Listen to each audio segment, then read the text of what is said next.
Who's directing? Is it me or you? You want to have a fight? Hey, everybody! Welcome to Film Yeah, Reverie yeah. podcast. I have no idea what episode it is. 20? No, we didn't look. I think it's A, 97 a and million 98. It's okay. and We'll figure that 98. part out later. Yeah. Hello, Film Review listeners. This is Michael Beckemeyer. And I'm a balding emo. Hold on, lower third. I did a lot of effort. There we go. Yeah, and today we are joined by an actor, director, producer, editor. I tried to remember it in the right order that you said a few minutes ago.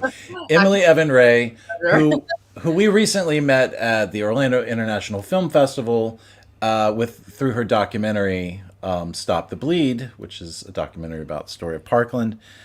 But she's also been an actor for, like, it seems like most of her life, really, Yeah, at this point. And so there's a lot of stuff to talk about. How you doing?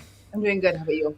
We're great. I'm so glad. I was just telling you before. This is like our first film reverie interview in a long time, year and a Yeah. half at least. So Yeah. we're happy to be back and have you be our sort of technical guinea pig, I guess. So we make sure we get our shake the dust off, shake the dust off. So I guess to get started, just have it tell everybody a little bit who you are and maybe transition into your Yeah, documentary. absolutely. Well, I'm Emily, as I said, and I am first an actress. I started acting and modeling really when I was really, really young. I started off in South Florida doing modeling. And at the age of 7, I convinced my mother to move me across the country to California to be an actor. And she said, sure, because everyone listens to their 7-year-old when they say they want to move across the country. So she did it. Yeah. She took my sister and I across the country, and the two of us are actors. And we've been doing that our whole lives. And we didn't really plan on moving here completely permanently. It was kind of a back and forth thing for a while until my sister got her first show, Parenthood, and I started booking a bunch of like roles as a child. And we've just been here ever since. We just like realized one day, like, oh, I guess we live here permanently now. Yeah. So we've been doing that. I've been on really amazing sets. I've learned from a lot of really amazing people. From being an actor and being in front of the camera, learning about people from behind the camera has been amazing. Definitely a hands-on learning experience. And as I've grown up, I've kind of transitioned my way into being a little bit of a hyphenate, where I've been an actor, director, producer, editor, as we were saying before. And I did my first documentary. I directed, produced, and edited my first documentary called "Stop the Bleed." It's on the Parkland school shooting that happened in South Florida. And that event really just struck a chord with me. So out of nowhere, I just decided, you know what, this is what I have to do. This is what I feel like I'm being called to do. And I feel like I need to tell these stories. So I did. So first off, I'm sure a lot of people listening maybe haven't had a chance to see your documentary yet because how long have you been out with it? Like, you've been working festivals and stuff. For about probably this year, I would say 2021 mostly. Yeah. Okay, so your documentary is so. I don't even know. You don't even really know how to describe it, because you were saying right before that some people are saying that it's too sad, but it's not. It's appropriately sad for what the subject matter is. It's not like what do people expect? People dancing in the streets, like. Right?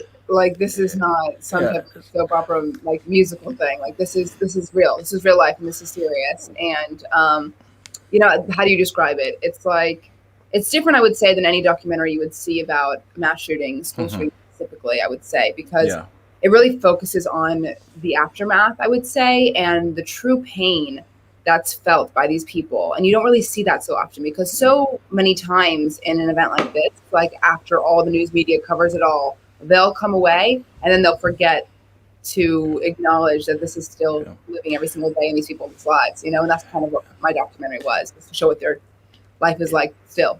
I guess you really do get the like analysis and then the political upheaval that always comes with something like that. Yeah. But you don't. You're right. You don't really see.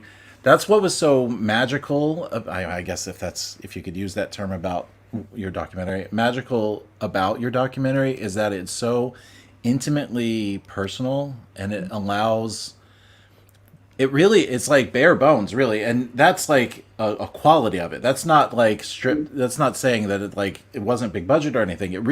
It's bare bones. People Mm-hmm. just confessing to the camera, and it's so It's raw. it's raw and moving, and it's impossible to look away from at times. At one point, Brad and I were sitting there watching it. We were doing the live stream of the thing. We were sitting there watching it. And at one point, I almost started laughing because Brad threw his hands up and said, how am I supposed to work after this? And then left the room. Yeah. It's so, like, people were sobbing. People were crying. It was making it hard for me to focus on the On job yeah, I yeah, had. yeah. Yeah. And so what I was most curious about is how did you how did what first of all, what made you feel like you were the one that could tell that story? What like drew you to what made that your first film? Well, my father's actually a police officer in Broward County, and that day he was actually off work, but then he got called in, obviously, because of the calamity that was happening. But he didn't go to the school. He actually went to the hotel, the Marriott, where all of the families, all 17 families, ended up being to find out what happened to their kid. And so he was there all night managing them, and he said after 30 plus years of being a police officer that was probably the worst day he's ever experienced, Oh, yeah. as you can imagine. And I just remember him telling me that very personal story and like the real emotions from that very moment. I mean, he's in the room where they're telling them that their loved one is gone. Like there's nothing worse than that. And so hearing that story from him, it really affected me personally. And at the time, I started this when I was 18, so I had freshly just graduated high school. So, you know, these are kind of like my peers. Like these are kids who are my age who are experiencing this, most of them, you know. And my sister's still in high school, and so it was very personal to me in that way. And I just couldn't let it go. And I just one day was talking to a mentor of mine, and I was just like, maybe I can do something about this. Like maybe I can tell a story about it. Like I'm from there. Like why not? Why not try to see if there's something that I can do? And I went home. I told my mom, I was like, I think I want to do a documentary on this, and I did it. And so And I did it. The interesting, well, not interesting thing. The thing about it is that people clam up when they get on camera for the first time. They get nervous in front of the camera. I felt none of that with your subjects, your people you had in the documentary with you, people you were talking to. How much convincing, or how did you convince them that to trust you, I guess, to bare their souls so freely and openly and so personally, I guess? It's like they were telling deep some of them are so honest and so sorry, my cat's about to sit on the keyboard. Jeffrey Lebowski, everybody. So just open book, honest with you and vulnerable. And I mean, most of them were crying most of the time. And I was like, the level of trust you had to gain with your subjects, especially as a young person who has never made a documentary before or a film or anything, and I don't know how many of them actually knew that while you were doing it, but you were like figuring it out as you went along too. You were like, I heard you say you didn't really understand how to use the camera at first. You were learning as you went. So how did you work with them to get them to that point? That's so impressively honest place. Well, thank you so much. But it was really interesting because, like I said, I was 18 years old when I started. This is the worst thing that's ever happened to them in their lives. And sharing that so vulnerably is hard to do. And I'm super grateful and honored that they trusted me to do that in the first place. Like, I really appreciate that because I think that it was able to do good storytelling and was able to tell what they had on their hearts, you know. But I would say that they were able to trust me because I made an open conversation. I didn't go into it with an agenda. I went into it wanting to tell their stories. I didn't want to tell any version of their stories that was mine. It was mostly them. So what I did when I first interviewed them is I sat them down. I had a conversation with them prior to filming. Like I communicated with them one-on-one, me personally. And so they knew who I was. I gave them my background. I let them know that, hey, I'm an actor, I'm a filmmaker, and this is the kind of story that I want to tell. If you're interested and feel comfortable, I would love to speak with you. I'd be honored to speak with you. And if not, no worries. Like whatever you want off the table, you let me know, and I'm happy to make a combination of combinations for whatever you need to feel most comfortable.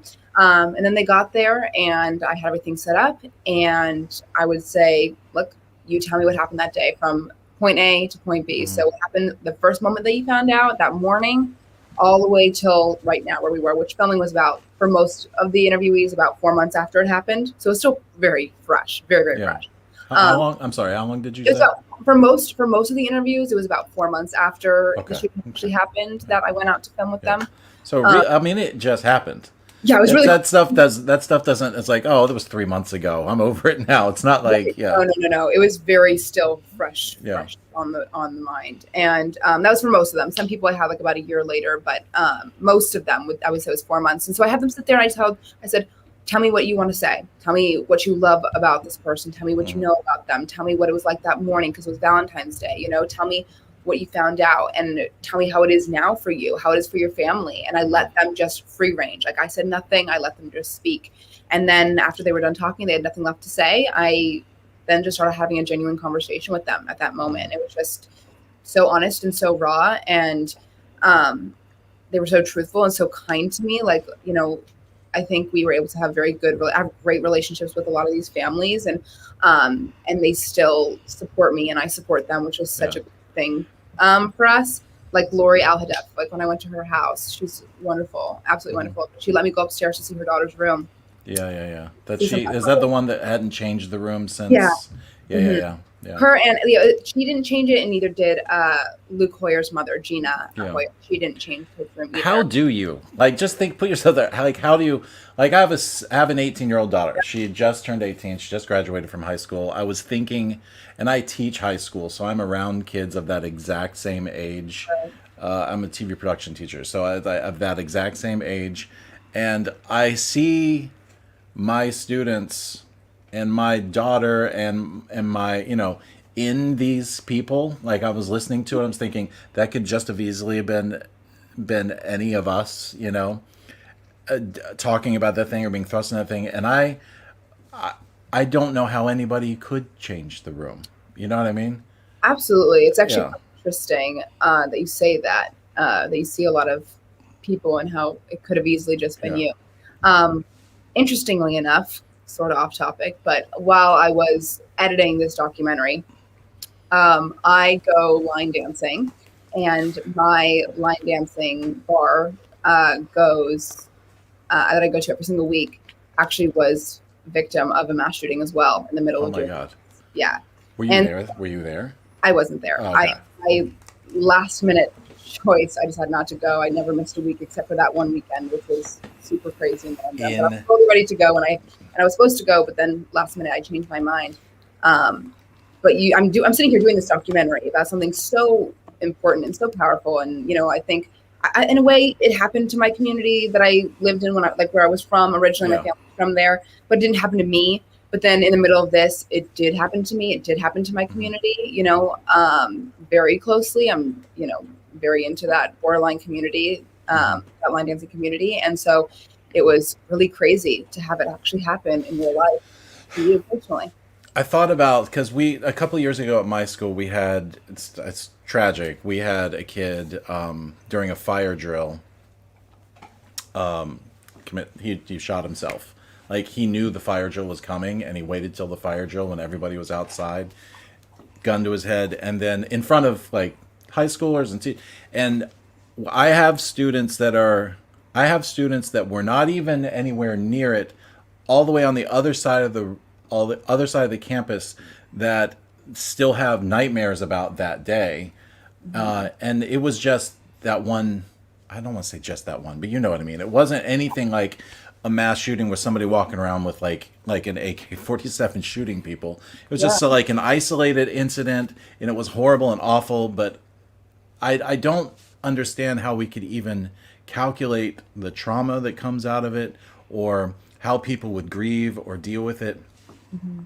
But I do know that I think that the one thing that I got a sense of from your documentary is that you gave them an opportunity to tell their family member's story and to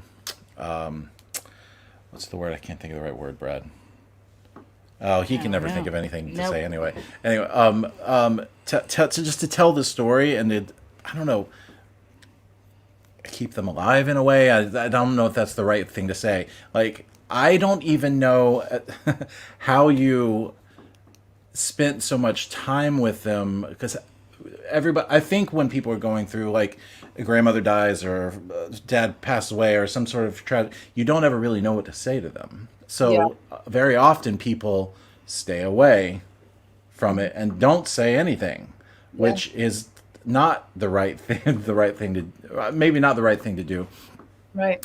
So, but you spent so much time with these people who are going through all of this.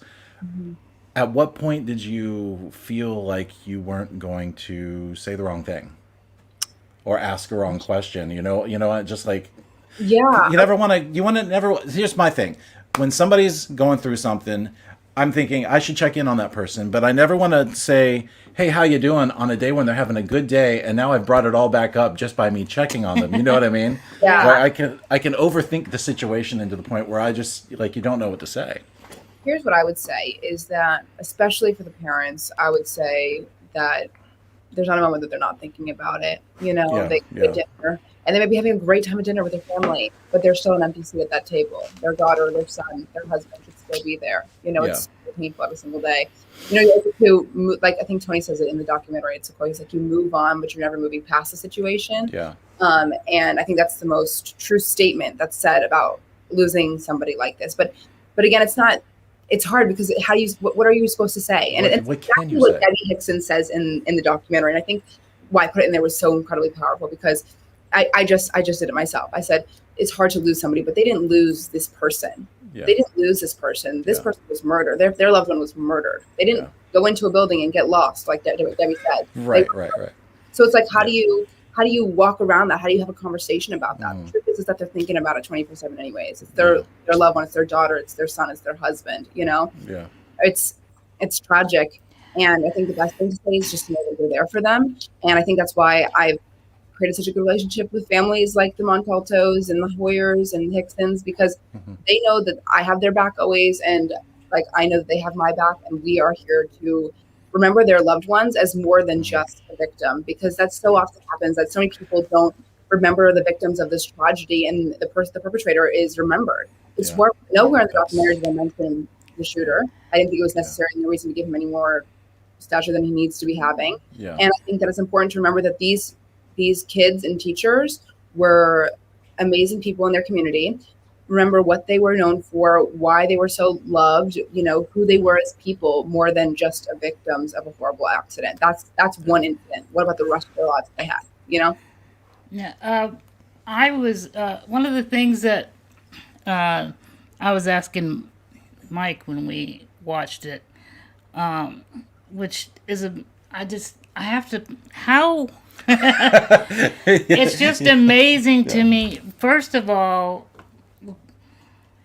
like the bravery to be in the room with them and ask them those questions, and then to tell yourself, because when you're doing that, you have to just go ahead and just hit the raw nerve and ask the questions and get it out, because you need to tell the story.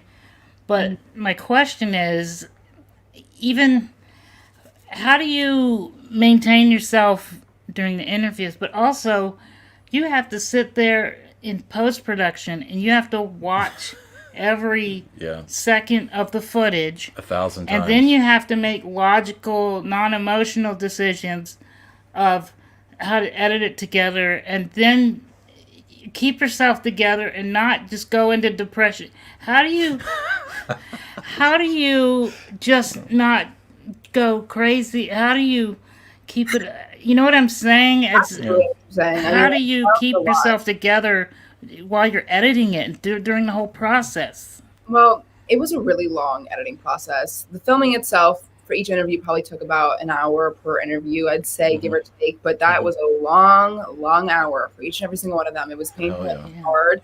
I was in a professional setting. I had to be focused. I had to know that, look, there's no room for error. There's no margin for error in this type of content, especially for my first documentary. I cannot make a mistake. This has to be as perfect as it can be for me and as perfect as it can be for them. So I had no room to be unprofessional. I had no room to even think about myself or what I was feeling in that moment. I had to pour all my energy into making sure that this was being done right. So in the moment for the interviews, it wasn't too hard for me to keep it together because I needed to make sure that I was professional. I was doing what I needed to be done. I was laser focused. I was the director. I knew it needed to be done and I got it done. As far as editing, it was long and it was hard and it was so sad and tragic. And I feel bad for my family too, because I'm sitting in my house like playing these clips over and over and over. Listening to them, and my sister's sitting there listening to them. And everyone that comes to my house is like listening to like as I'm like sitting there editing 24/7, like all virtual. Yeah. 'Cause I mean the 911 the 911 call, that's actually really happening, those things. Yeah. So it's do you know not how many I listen to? How many 911 I listen to? It's just it's not any easier every single time you listen to it. It's painful every single time. You know that there's a job. yeah.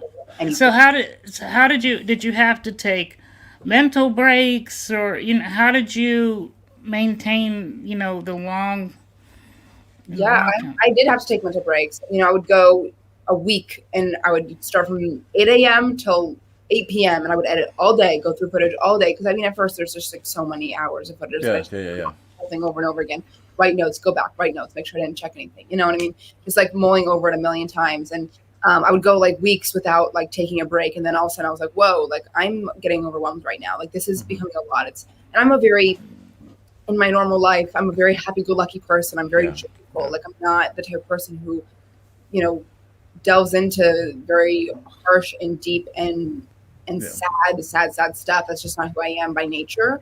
And so it was really hard for me to have to hear it all day, every day. But I did have to take a couple breaks. I knew that I couldn't wear myself out, and I needed to also take a break too, so I can come back with fresh eyes, so I could see what I wasn't seeing before. Because you get blind to it, and you need to take that break in order to edit it properly. And that's what I've learned for sure is like getting fresh eyes on that after seeing it over and over. You think it's perfect, and you're like, give it a second, give it a week or two, come back, and you're like, oh, there's a million more mistakes. Go back and redo it. That's true with every creative process. It's even more true with documentary filmmaking.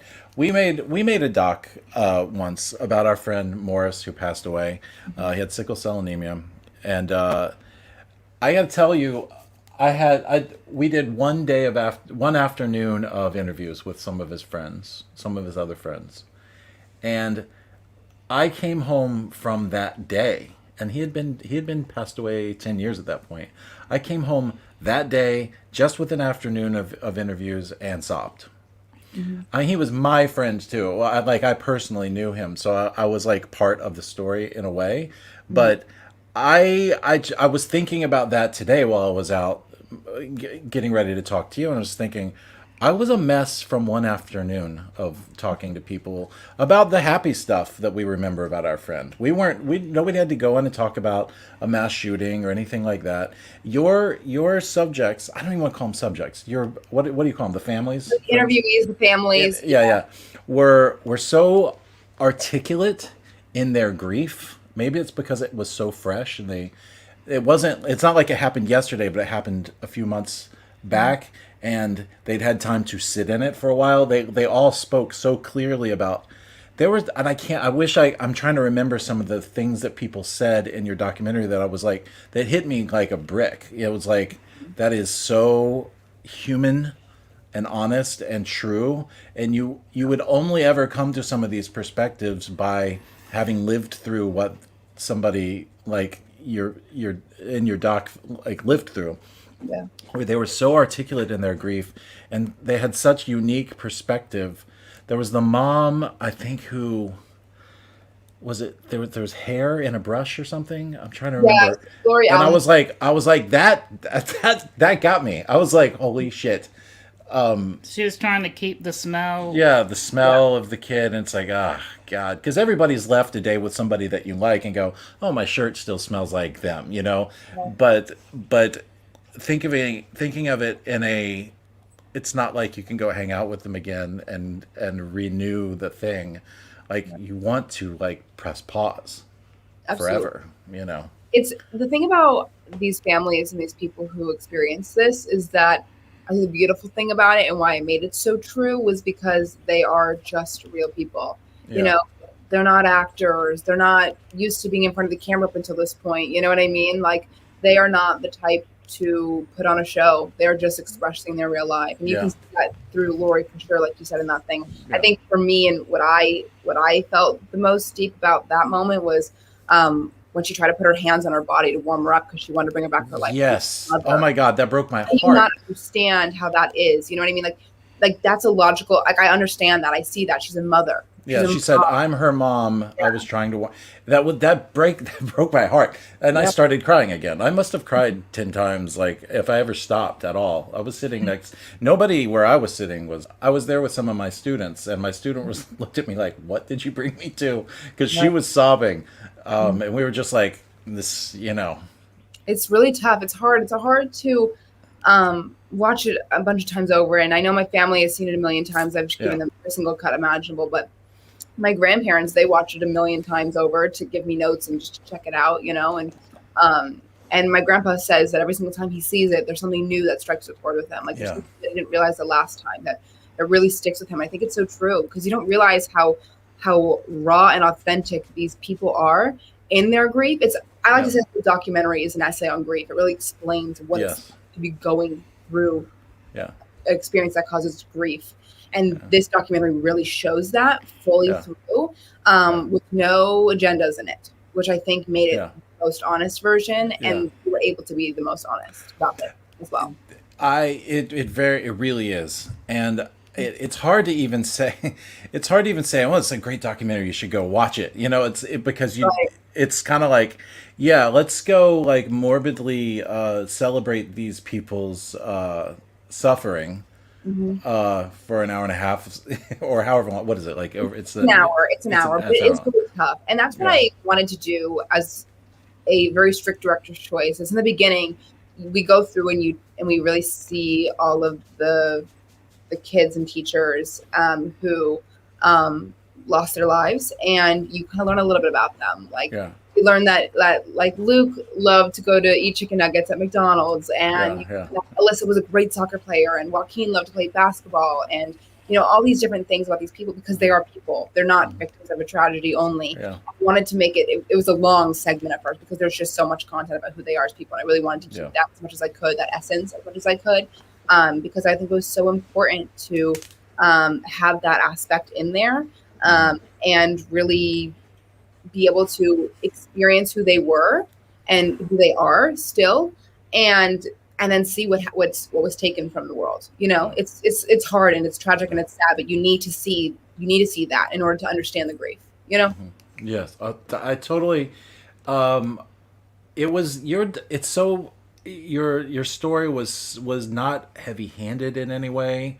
Mhm. You really did let. I mean, you really did become invisible as the filmmaker. It wasn't your. I mean, it really feels like you intentionally were not telling your story, your Mhm. perspective on the thing. It were these people who were the only ones that could tell that story because they were the only ones that had actually lived it. So it's just it's impressively simple.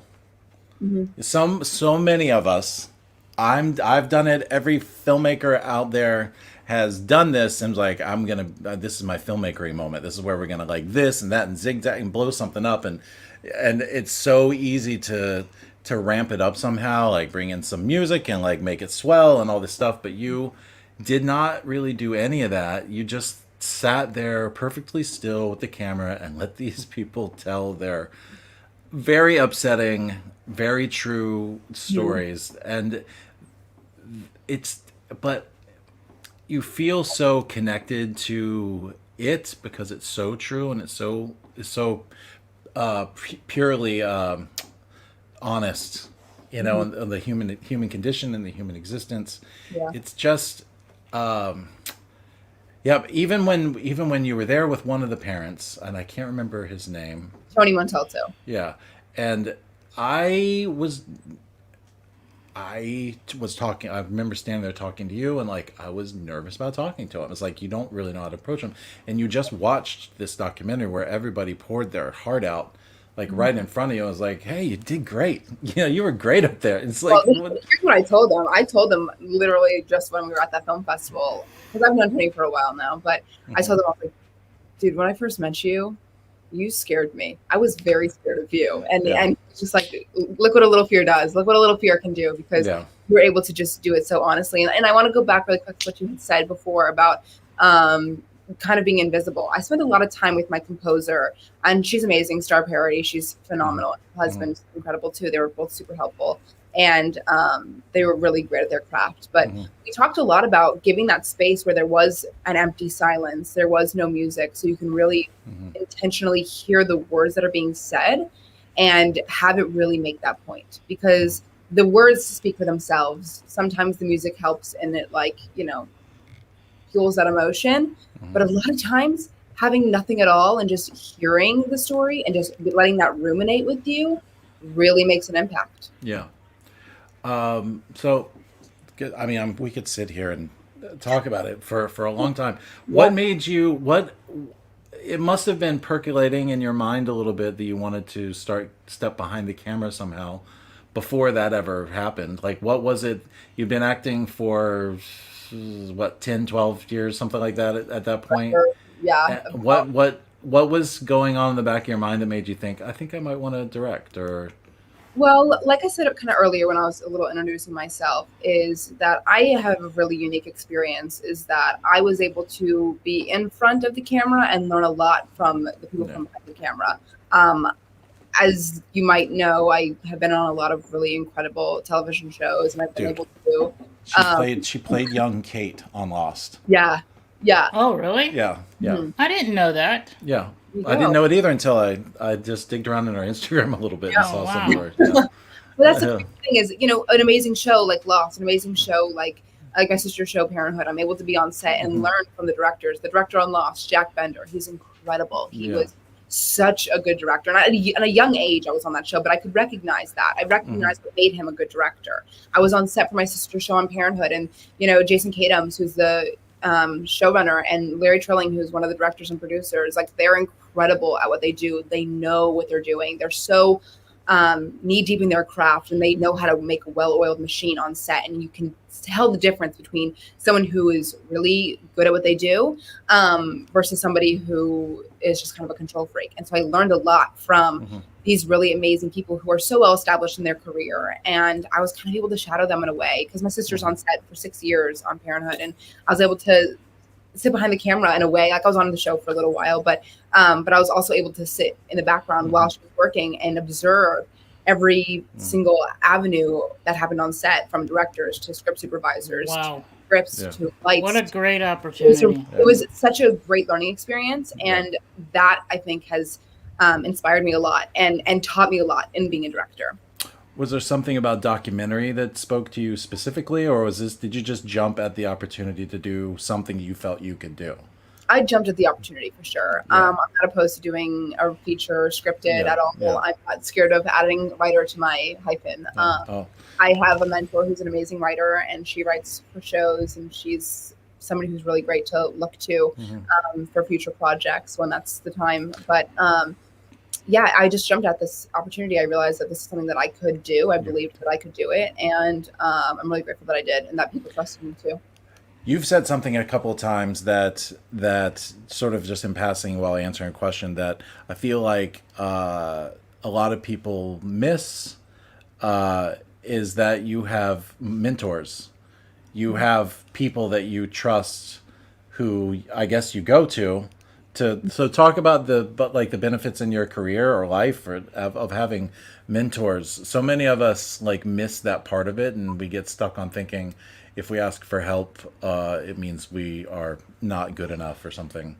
No, I would not be where I am without my mentors. They are incredible people. I owe a lot to them. They have taught me so much about this business. They know so much. One of them is the head of post-production, and one of them is a writer, like I mentioned, an executive producer and showrunner. And they are so smart.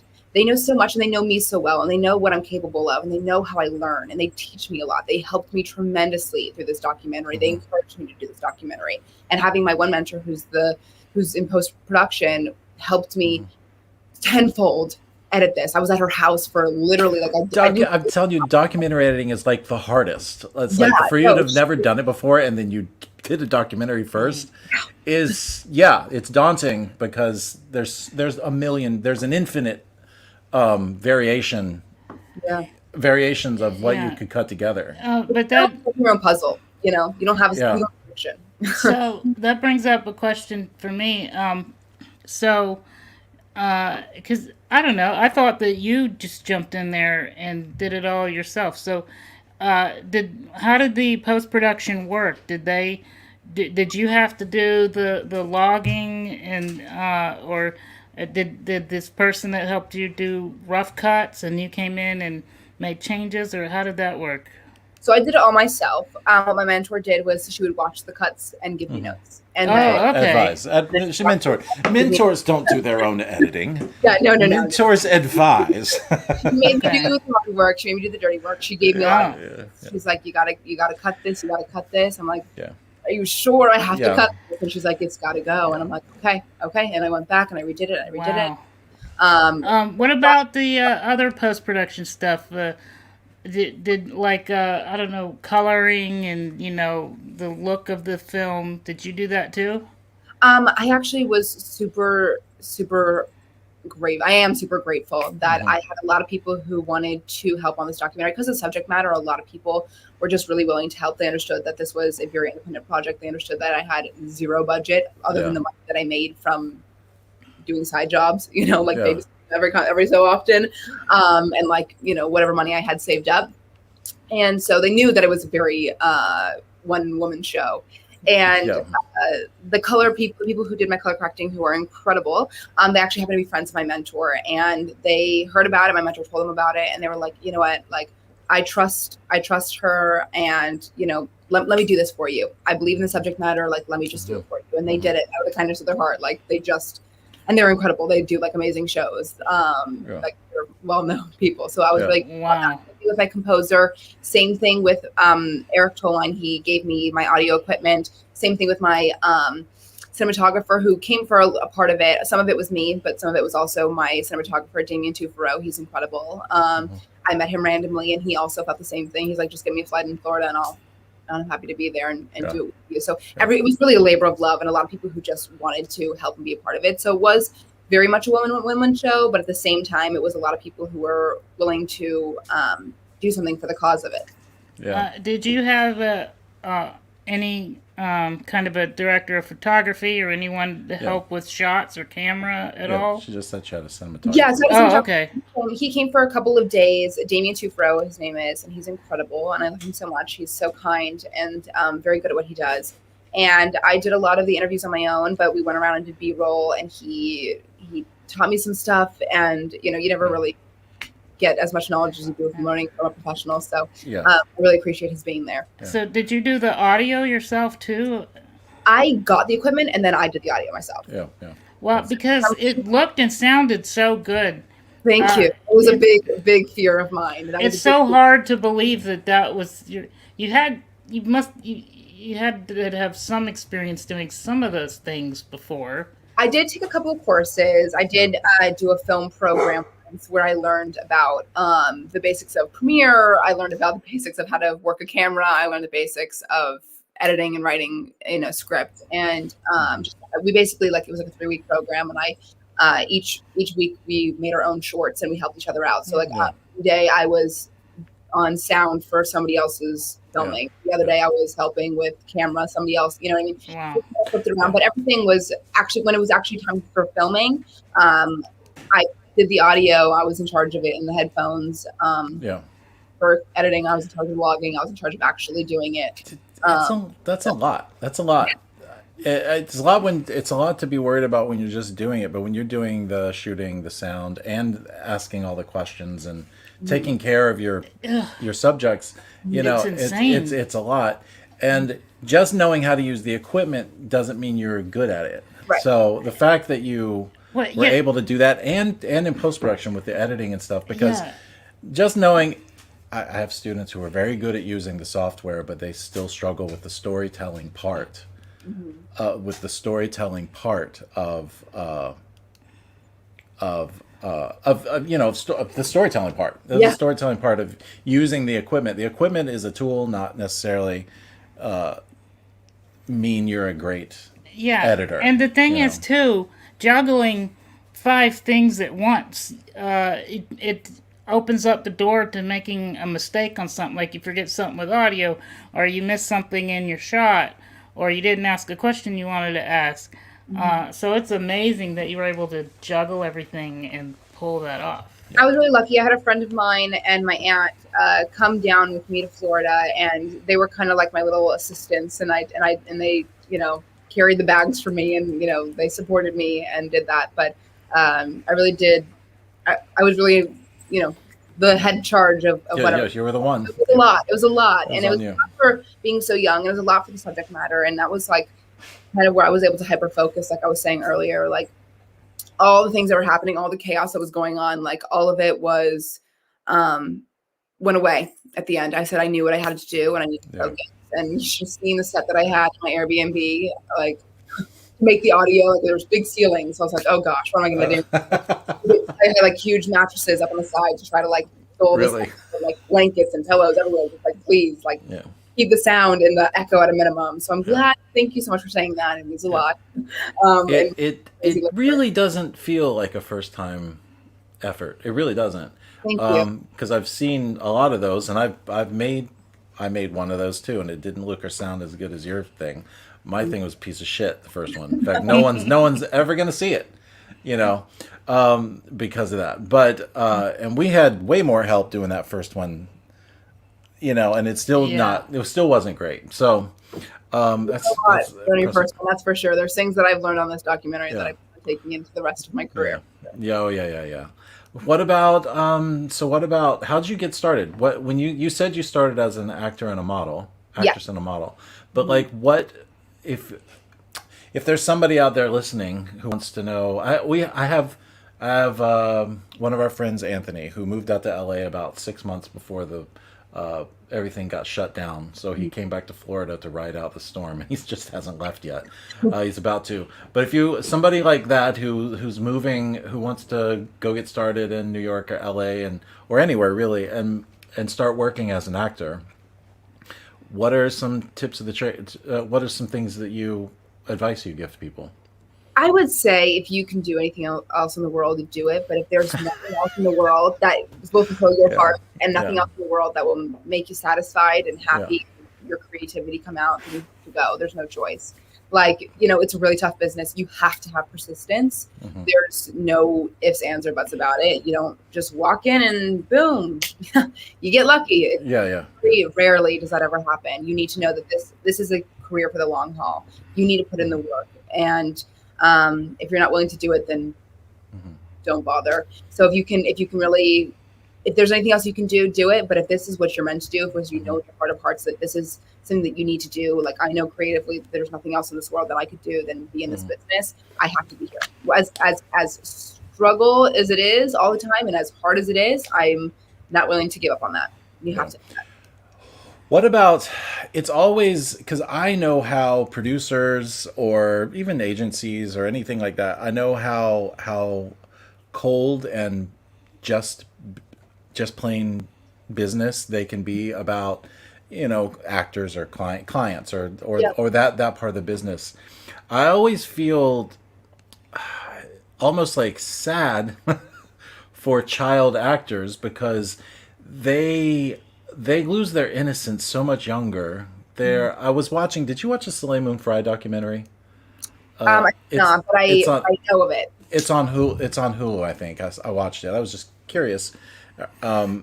She some of the stuff that she was exposed to as a 6, 7 year old kid Mhm. is, or even Drew Barrymore, one of Yeah. that story where it's just like you're exposed to people's like dark sides way more, and like they're control freak, their cruelty, they're saying things like too like they were telling her she was too fat when she's like 8. Yeah. How do you tell an 8-year old they're too fat? An 8-year-old isn't too fat. An 8-year-old is 8. Yeah, exactly. Or too skinny. It's like none of that stuff. I don't know how anyone survives that process with any positive disposition, such as yourself. You like her film company. Can we say her film company's name? Mine? Yeah. Yeah, Pixie Ray Productions. Okay, because Yeah. your Gmail Ray was Sunshine Films yeah, also. yeah. So Ray of Sunshine, she's like pleasant. She seems like to have it together, and she's not like racked with all the like all the memories of people rejecting an 8-year-old. It's like, yeah, what the well, fuck? that's the thing about child actors. You got to give them some more credit than they get. I would say. I'm biased, but what I would say is that child actors are expected to be children acting as adults in an adult world. Yeah. The thing that I learned the most, and the thing that I'm super grateful for, is that I'm able to, and I probably wouldn't be this way without it, is that I am able to walk into a room and I can have a conversation with anybody, because that's how it was for so many years as a child. Yeah. When my sister was on Parenthood, we would go to like these NBC parties and, these parties for the show. And I was at the time probably like 12, 13. And, at 12 and 13 years old, what the heck do you have to say to somebody who's 30 years into their career, very much established, who knows what they're doing? You need to go in there with confidence. I got a lot of my confidence from being a child actor. It's really tough to make that transition from a child actor to an adult actor. But the thing about it is, yes, there's a lot of rejection. Yes, there's a lot of naysayers, and there's a lot of people who will doubt you and who will doubt, the talent that you may have at such a young age. But you got to know that you have it. You got to know that it's in you, and you need to have that confidence and that resilience, because persistence is key. And I've learned that so well throughout this, and I'm so grateful for all the no's that I had to make the yes so much greater. But it is tough for a lot of child actors out there. It's tough. It can be for a lot of people deteriorating to their confidence and to their mental health. But you got to kind of push through that and know that there's one thing that my mom always said to me. My mom has been amazing about it. She really let my sister and I be kids in this adult world. But she always told me, she's like, okay, so she had my sister and I draw in a coloring book the exact same picture, and I drew mine with green and my sister drew hers with pink, and she was like, why did you pick green? Why did you pick pink? I was like, oh, I like green better. And my sister's like, oh, well, I like pink better. And I was like, that's how it is with acting.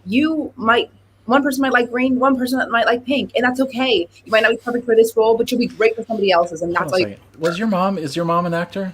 No, God, no. How did she know that? How did she know that? How did she fucking know that?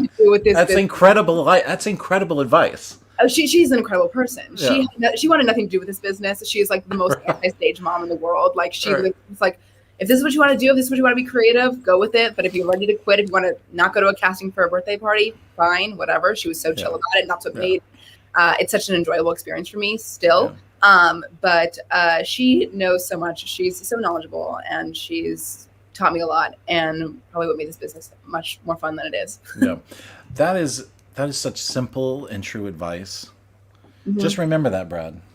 Some people like green, and some people. That's true with everything. It's not even a creative thing or an artistic thing or why didn't you get a job. It's like life, dating. Yeah. Jobs, anything. It's all relative. It's all perspective. You might fit somewhere else in somebody else's picture so much better than you do in this one that you think that you're perfect for right now. So. What most people don't realize is that we all start out thinking that the way we think and the way we see things is how everyone else should see things and how everyone else should think. And we don't realize that it's important that everyone has their individuality, and we need to stop trying to make everyone be like us. Absolutely. There's a big world out there. There's a lot of space for all of us, Yeah. And unfortunately, so many people are drawn towards entertainment because of the superficial parts, like fame or money or, hey, I get to be in charge or any of that stuff. And so the behind the scenes fact is that the business will destroy those parts of you or take advantage of those parts of you and eat your soul, Yeah, sort of like it destroys the innocent part of you and you become jaded. And so there are so many adults who couldn't handle things that like an 8-year-old, you said you were 7, I think, when you moved up. Yeah. So like a 7-year-old couldn't handle and even as elegantly as you seem to have done. It reminds me of that little girl in Once Upon a Time in Hollywood. Do you see that movie? No, but I know it. Yeah. I auditioned for that once. You auditioned for that one. That was a rejection. So, so there's this little girl talking to Leonardo DiCaprio, and she's like reading her book, and she's got it. She's off book. She's got her lines and everything. She's just very calm and professional. And Leonardo DiCaprio's character is sort of a struggling. He's having an ego crisis, and an existential crisis of a artistic variance, and he's just like a nervous wreck. He's like drinking and smoking, and she's just like, what's going on? I'm just reading this book about this thing, and she's so confident and calm. Yeah. It's my favorite scene in the movie. It was so good. It's one of those things that Tarantino would drop in a film. Right. That's like, it doesn't really have anything to do with anything, but it's a great conversation, and it's about everything at the same time. 100%, I see that. Yeah. I agree. With Well, if I can't, number one, I can't wait to see what you do next, but also I wish you and your documentary well. It's an important story. Everyone needs to see. Everyone needs to see it. This. Just to, I feel like what a part of. Sometimes people say to me, Beckmar, why do you like all of that? The stuff, like you were saying, like the stuff that's like, you said you're more of a happy-go-lucky sort of person. Some people have more of a bent toward, but I will sit and watch things that are about unhappy topics, I guess you could say, because I feel like, sort of, if nothing else, we sort of owe it to people who lived through it to listen to them, to listen to their stories and see for an hour, see what it felt like, so that you can carry that with you and not be so callous or just whatever the word is, like just flicking nonchalant about something that's like so heartbreaking, really, and complicated topic. And I know you stayed away. You did very good at staying away from all the political parts of it, the elements of should we, shouldn't we, all that stuff. I know that when you watch that, to me, that's more convincing on any other side. Listening to people talk about their suffering is way more convincing than somebody getting in front of a camera and screaming, because then you're dealing with that person's ego, how it's affecting my ego and all this stuff. But if you're just truly listening to somebody, which is why so few people listen, I think, because they're worried about being affected by somebody else's honesty, It's true. So you did an incredible job of bringing that out in your story. Right. Yeah. So I can't wait to see what happens with your doc. I hope it does well. Also, everywhere else. What do you have? Do you know what you might want to do next, or anything? Yeah. Action, comedy, rom-com, something. I'm a sucker for watching action movies, and I would love to play in an action movie setting. Yeah. My dream in my life is, any Alias fans out there, to be Sydney Bristow would be my dream. But as far as me directing, currently right now in this timeline, I would say that I'm busy writing. I'm working out new crafts, and I got a couple ideas, a couple irons in the fire. But feel free to stay along for the ride if you want. You can, like you said, follow me on my socials. Everything's over there. Tell us what those are. Tell us. That's what I was about to say next. Where do people find you? My Instagram is EMMY.Ray, RAE. And then for all documentary information, it's all Stop the Bleed doc. And there's a website as well. All of it's linked to each other. So find one and you'll find them all. But yeah, that's where you find me. Awesome. Well, that's it for this time, everybody. Thanks for listening. Thanks for watching. Those of you that are watching watching the video version. If you want to get in contact with us, I'm Becca Meyer on all social media. Yep. He's Balding Ewok. Yep. If you want to send us an email and ask us a question, or send us your film to take a look at so we can maybe talk to you on our show, it is Film Reverie Podcast. Yes. Is it Film Reverie Podcast? It's been a long time since I've said that. It's Film Reverie Podcast at gmail.com. And that's it. If you want to check out our website, it's smuentertainment.com. And that's it for this time. Yeah. I keep wanting to call you Emmy. Do you go by Emmy? I go by a bunch of different nicknames. You can call me Emmy, you can call me Ray, whatever you want. I would call you Ray. Sure. Go for it. Thanks so much for having me. But thank you so much for coming on. We will talk to you again soon. Good luck. Be well. Have fun. And that's it for this time. Thanks. Yep. Cut. Yay. Say the end. The end. Yeah, that's we go. All right, bring her back for a second. Okay. Let me end it. Yeah, go ahead and end. End.